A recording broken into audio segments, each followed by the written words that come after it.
O livro bíblico do Apocalipse diz-nos que está a chegar um tempo em que todos serão obrigados a receber uma marca na testa ou na mão. Sem essa marca, não se poderá comprar ou vender, mas a ira de Deus será derramada sobre aqueles que a aceitarem. Que marca é essa, você sabe? Muitas pessoas procuram em todos os sítios errados para compreender esta misteriosa marca da besta. As especulações são muitas. Pensou-se que o número da Segurança Social dos Estados Unidos seria essa marca, assim como o número da Segurança Social canadiana, como o seu acrônimo é IN. O código de barras e o código de resposta rápida também têm sido candidatos. Outros esperam que sejam feitas tatuagens do número 666 ou de um chip de computador na mão ou na testa. E como esquecer a vacina contra a Covid-19? Mas nenhuma destas coisas é a marca da besta. No programa de hoje do Mundo de Amanhã, vou descobrir nas páginas da Bíblia o que é essa marca misteriosa. Volto dentro de 5 segundos para vos mostrar o que a Bíblia revela.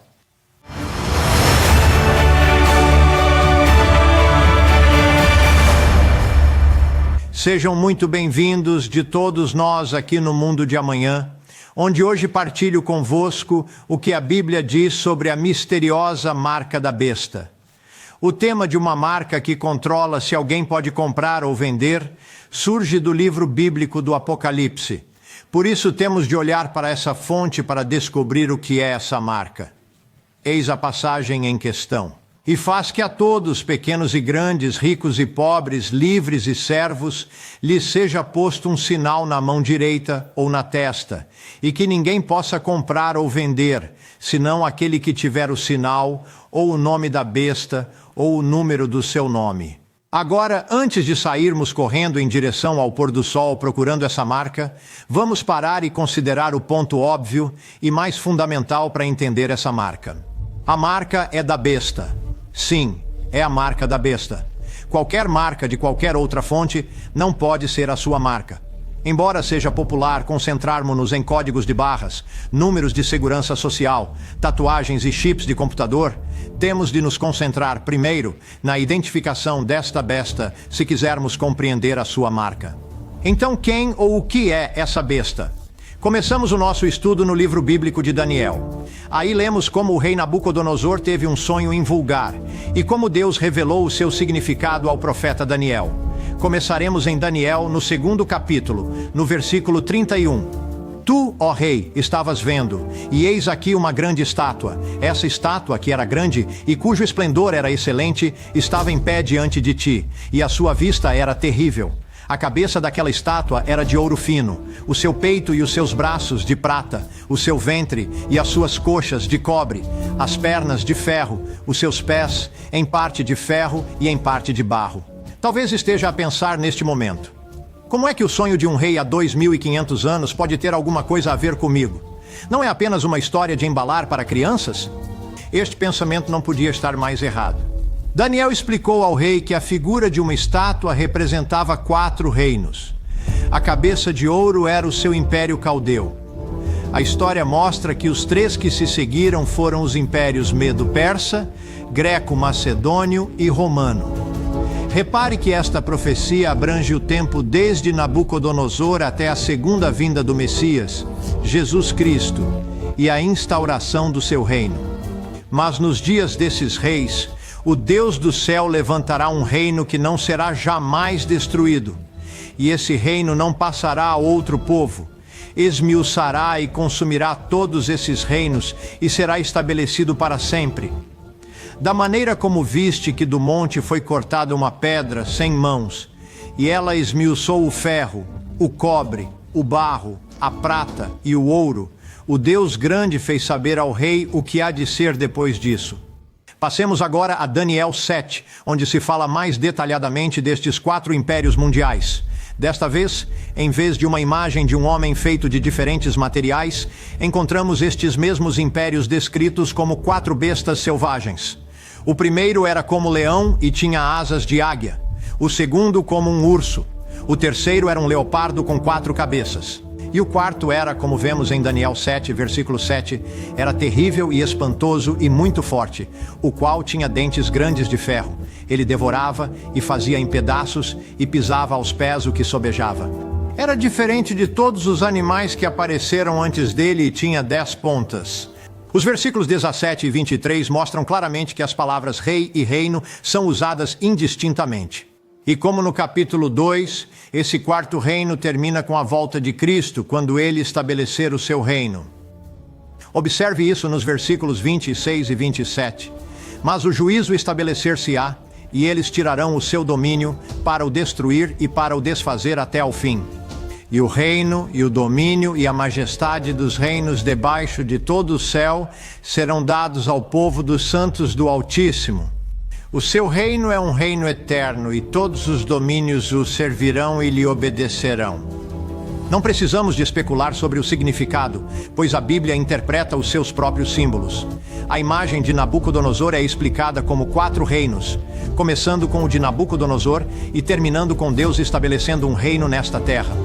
Dizem-nos que os 4 animais de Daniel 7 representam 4 reis ou reinos, e o quarto termina com o reino de Deus. Portanto, esses animais representam claramente os mesmos 4 reinos mencionados em Daniel 2. A pedra cortada do monte sem mãos é claramente uma referência ao futuro, quando Jesus Cristo, que voltará, estabelecerá um reino eterno.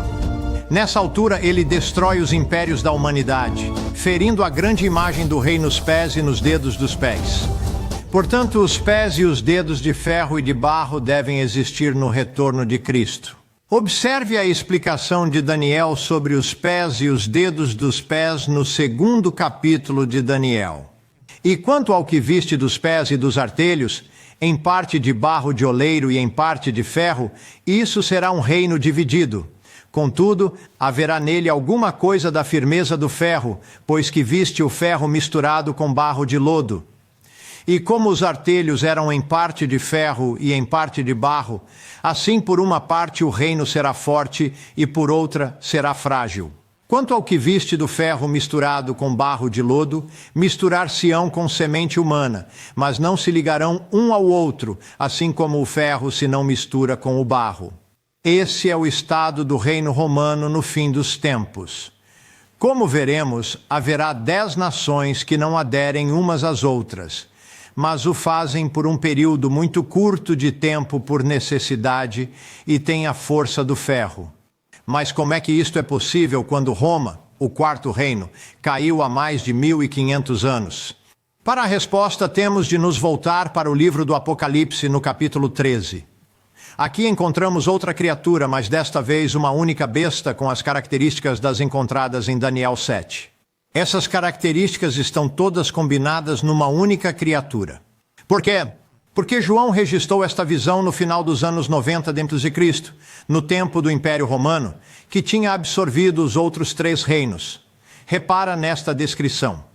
E eu pus-me sobre a areia do mar, e vi subir do mar uma besta que tinha 7 cabeças e 10 chifres, e sobre os chifres 10 diademas, e sobre as cabeças um nome de blasfêmia. E a besta que vi era semelhante ao leopardo, e os seus pés como os de urso, e a sua boca como a de leão. E o dragão deu-lhe o seu poder, e o seu trono, e grande poderio. Mas mais uma vez Roma caiu há mais de 1500 anos. Como pode então estar em existência quando Cristo voltar? Note-se que esta besta tem 7 cabeças. Compare isso com Daniel 7, onde as 4 criaturas também tinham um conjunto de 7 cabeças. Apocalipse 13, 3 e 5 explicam que uma das cabeças tinha uma ferida mortal que foi curada. Como o único império existente nessa altura era Roma, a cabeça com a ferida mortal que foi curada é a de Roma. Uma ferida mortal e a cura do Império Romano é exatamente o que encontramos na história. Roma caiu em 476 d.C., mas o Império foi restaurado ou curado por Justiniano em 554 d.C. Passamos agora ao capítulo 17 do Apocalipse, onde o Império Romano curado continua. Lá encontramos outra besta de 7 cabeças, mas essa besta é diferente. Ela só se refere a Roma após a cura, e tem uma diferença muito significativa. Roma é governada por uma mulher imortal. Começando no versículo 1, e veio um dos 7 anjos que tinham as 7 taças, e falou comigo, dizendo-me: Vem, mostrar-te-ei a condenação da grande prostituta que está assentada sobre muitas águas, com a qual se prostituíram os reis da terra, e os que habitam na terra se embebedaram com o vinho da sua prostituição.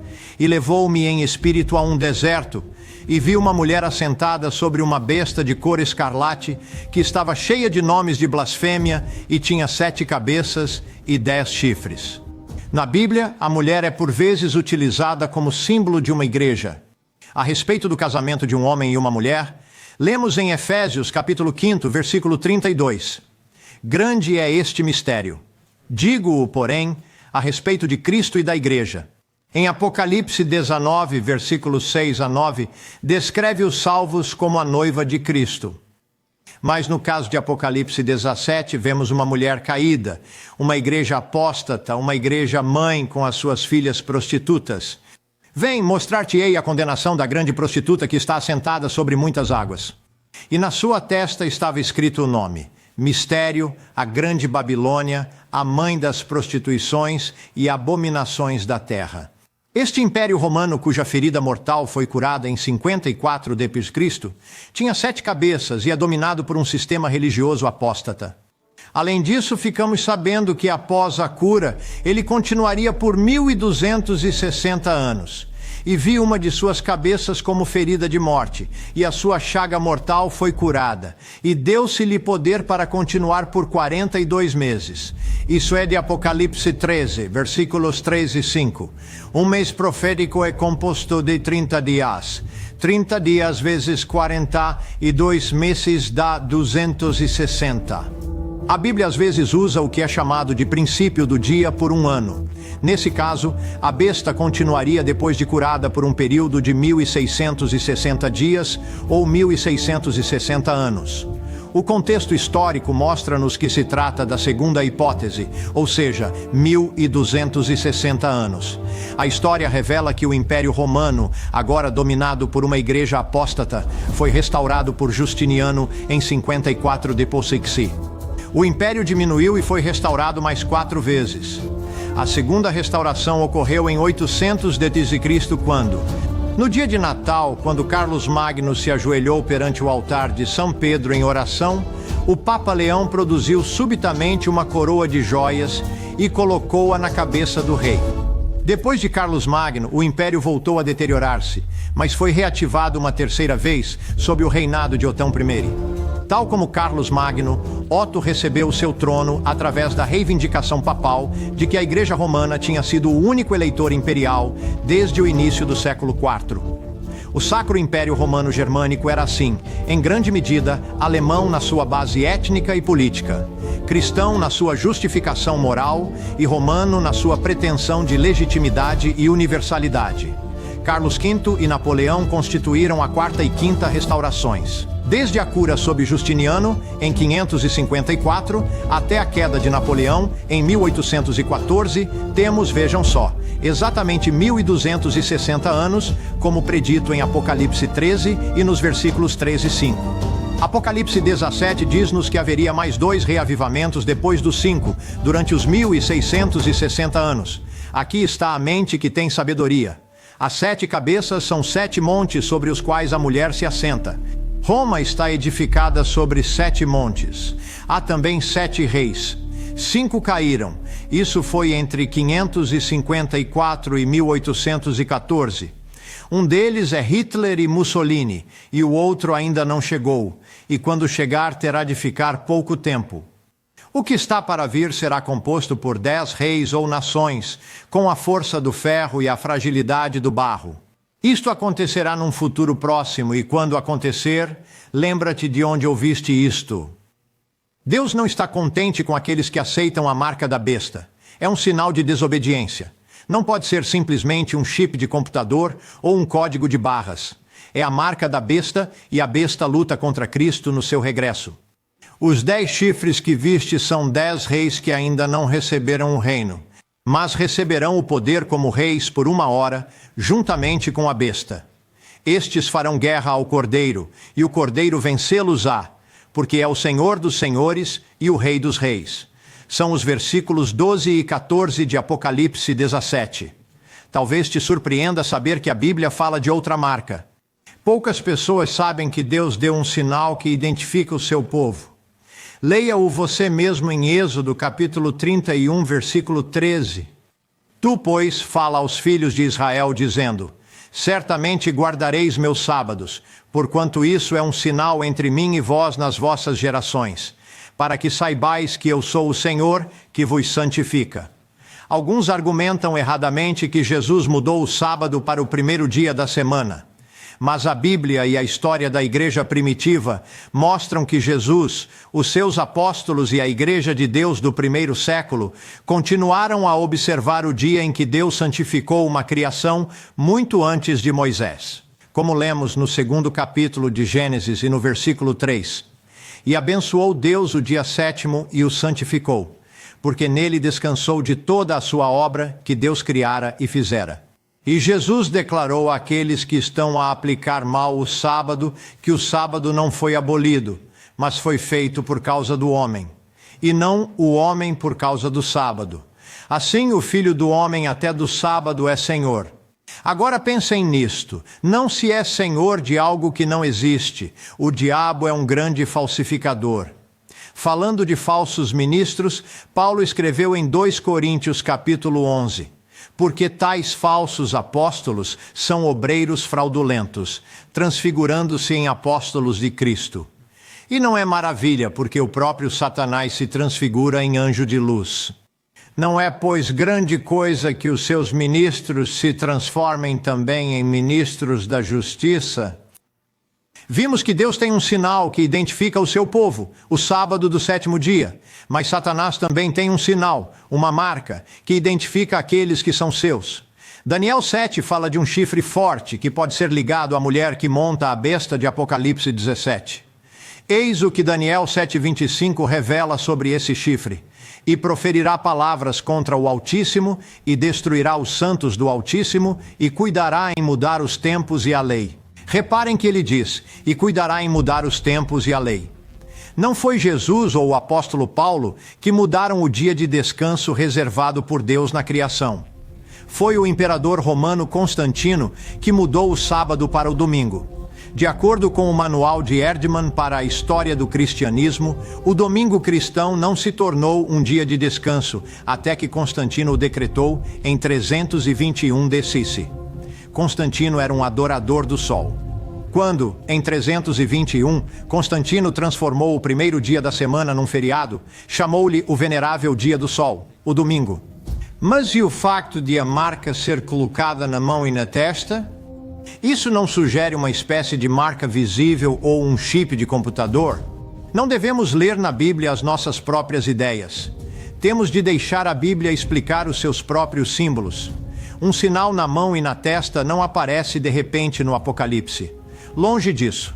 Este simbolismo é utilizado como um sinal de identificação da obediência a Deus. Referindo-se a um festival anual dado por Deus e mais tarde guardado por Jesus e pela igreja primitiva, lemos em Êxodo 13 e versículo 9: E te será por sinal sobre tua mão e por lembrança entre teus olhos, para que a lei do Senhor esteja em tua boca. E depois de repetirmos os 10 mandamentos em Deuteronômio 5, lemos no capítulo 6. Atá-los-ás, isto é, os mandamentos de Deus, repara nisto, por sinal na tua mão, e te serão por testeiras entre os teus olhos. Tal como Deus coloca o seu sinal na nossa mão e na nossa testa, também a besta do grande falsificador tem a sua marca. Espero que tenha tirado proveito deste vídeo. Se o achou útil e quer aprender mais, não se esqueça de obter a sua cópia gratuita do nosso guia de estudo, A Besta do Apocalipse. Basta clicar no link na descrição ou ir para twtv.org/beast. Nós aqui no Tomorrow's World queremos ajudá-lo a compreender o seu mundo através das páginas da Bíblia, por isso não se esqueça de gostar e subscrever o nosso canal para poder ver mais vídeos sobre temas bíblicos importantes. Obrigado por assistir. Até a próxima.